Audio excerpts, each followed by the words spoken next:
At Cellar Angels, we love to bring you the small, ultra-premium wines that you wouldn't necessarily find elsewhere, and today is no different, as we introduce you to winemaker Bryan Kane and the wines of Cellar Rouge.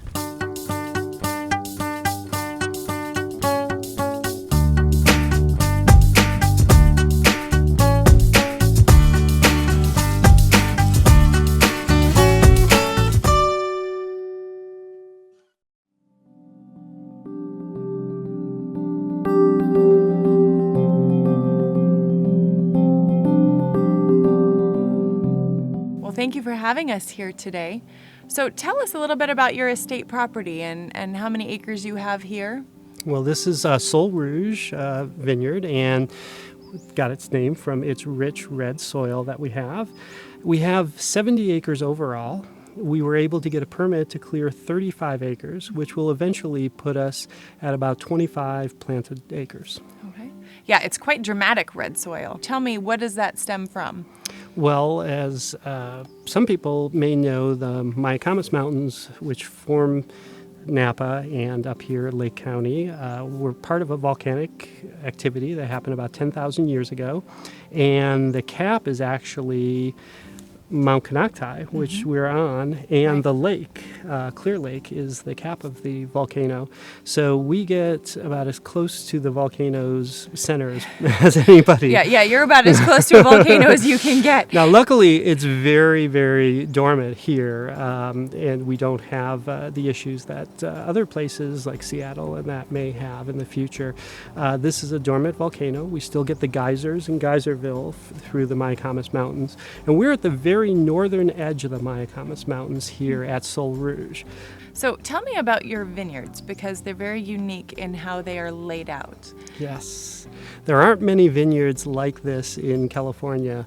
I was working with fellow Jeff Newton down for another wine project down in Santa Barbara, and he planted a vineyard called Jonata.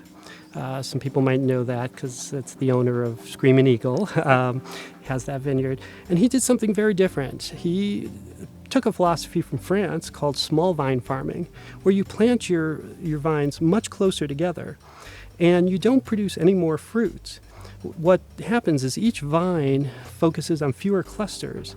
And like anything in life, if you're able to focus, you can definitely be much more intense and do a much better job. So these vines, the root system focuses all of its energy in a lot less fruit, and thus we get much more concentrated fruit.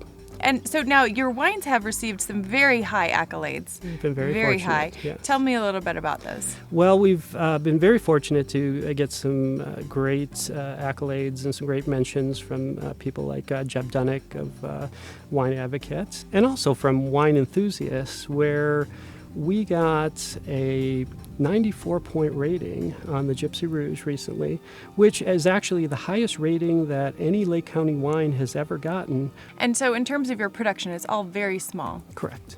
And allocation only for the most part? Yes. We have only 1,200 cases. So unless you're on our mailing list and you receive an allocation, it's very difficult to purchase our wines unless you come down to our tasting room in San Francisco. Nice. Well, we do appreciate you partnering with us today so that our members can also have an opportunity to taste some of your fabulous wine. So thank you. Thank you.